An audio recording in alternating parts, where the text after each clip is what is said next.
ನಮಸ್ಕಾರ. ದೇವದತ್ ಪಡಿಕ್ಕಲ್ ಮತ್ತು ಕರುಣ್ ನಾಯರ್ ಅವರ ಆರ್ಭಟಕ್ಕೆ ಬೆಚ್ಚಿ ಬಿದ್ದಿತು ಮುಂಬೈ ತಂಡ. ಸೆಮಿಫೈನಲ್ ತಲುಪಿತು ಕರ್ನಾಟಕ. ವಿಶ್ವ ದಾಖಲೆ ನಿರ್ಮಿಸಿದರು ಕನ್ನಡಿಗ ಪಡಿಕ್ಕಲ್.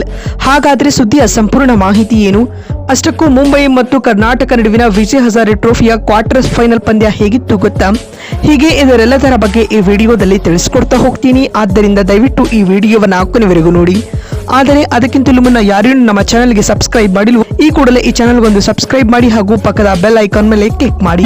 ಬೆಂಗಳೂರಿನಲ್ಲಿರುವ ಬಿಸಿಸಿಐನ ಸೆಂಟರ್ ಆಫ್ ಎಕ್ಸಲೆನ್ಸ್ ಮೈದಾನದಲ್ಲಿ ನಡೆದ ಮುಂಬೈ ಹಾಗೂ ಕರ್ನಾಟಕ ನಡುವಿನ ವಿಜಯ್ ಹಜಾರೆ ಟ್ರೋಫಿಯ ಕ್ವಾರ್ಟರ್ ಫೈನಲ್ ಪಂದ್ಯದಲ್ಲಿ ಕರ್ನಾಟಕ ತಂಡ ವಿಜಿಡಿ ನಿಯಮದಡಿಯಲ್ಲಿ 55 ರನ್ಗಳಿಂದ ಪಂದ್ಯ ಗೆದ್ದುಕೊಂಡು ಸೆಮಿಫೈನಲ್ಗೆ ಅರ್ಹತೆ ಪಡೆದುಕೊಂಡಿದೆ.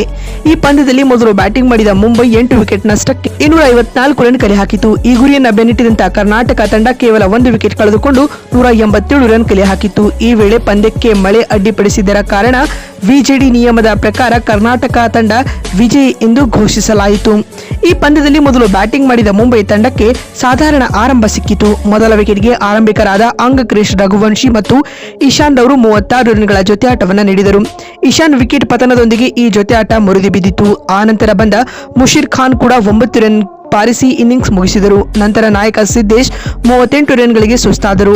ಕ್ವಾರ್ಟರ್ ಫೈನಲ್ ಪಂದ್ಯಕ್ಕೂ ಮುನ್ನವೇ ಫಾರ್ಮ್ನಲ್ಲಿದ್ದ ಸರ್ಫರಾಜ್ ಖಾನ್ ಇಂಜುರಿಗೆ ಒಳಗಾಗಿದ್ದು ತಂಡಕ್ಕೆ ದೊಡ್ಡ ಹೊಡೆತ ನೀಡಿತು. ಇದರ ಜೊತೆಗೆ ನಾಯಕ ಶ್ರೇಯಸ್ ಅಯ್ಯರ್ ಇಲ್ಲದೆ ಇರುವುದು ಕೂಡ ಮುಂಬೈ ತಂಡವನ್ನ ಹಿನ್ನಡೆಗೆ ತಳ್ಳಿತು.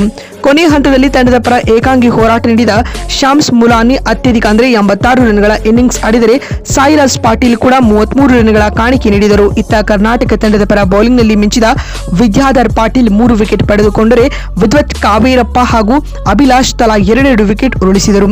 ಇನ್ನು ಈ ಟಾರ್ಗೆಟ್ ಬೆನ್ನಟ್ಟಿದಂತ ಕರ್ನಾಟಕಕ್ಕೂ ಸಾಧಾರಣ ಆರಂಭ ಸಿಕ್ಕಿತು. ನಾಯಕ ಮಯಾಂಕ್ ಅಗರ್ವಾಲ್ 12 ರನ್ ಗಳಿಸಿ ಔಟ್ ಆಗುವುದರೊಂದಿಗೆ ಮೊದಲ ವಿಕೆಟ್ ಪತನವಾಯಿತು. ಆದರೆ ಇದಾದ ಬಳಿಕ ಜೊತೆಯಾದ ದೇವದತ್ ಪಡಿಕ್ಕಲ್ ಹಾಗೂ ಕರುಣ್ ನಾಯರ್ ಆಜಿಯ ಶತಕದ ಜೊತೆಯಾಟವನ್ನ ಆಡಿದರು. ಟೂರ್ನಿಯಲ್ಲಿ ಇದುವರೆಗೂ ಕಳಪೆ ಫಾರ್ಮ್ನಿಂದ ಬಳಲುತ್ತಿದ್ದ ಅನುಭವಿ ಆಟಗಾರ ಕರುಣ್ ನಾಯರ್ ಅವಶ್ಯಕ ಸಮಯದಲ್ಲಿ ತಮ್ಮ ಹಳೆಯ ಲಯಕ್ಕೆ ಮರಳಿದರು. ಉಳಿದಂತೆ ದೇವದತ್ ಪಡಿಕ್ಕಲ್ ತನ್ನ ಉತ್ತಮ ಫಾರ್ಮ್ ಮುಂದುವರಿಸಿ ಈ ಆವೃತ್ತಿಯಲ್ಲಿ 6ನೇ ಬಾರಿ 50+ ಸ್ಕೋರ್ ಕಲೆ ಹಾಕಿದರು.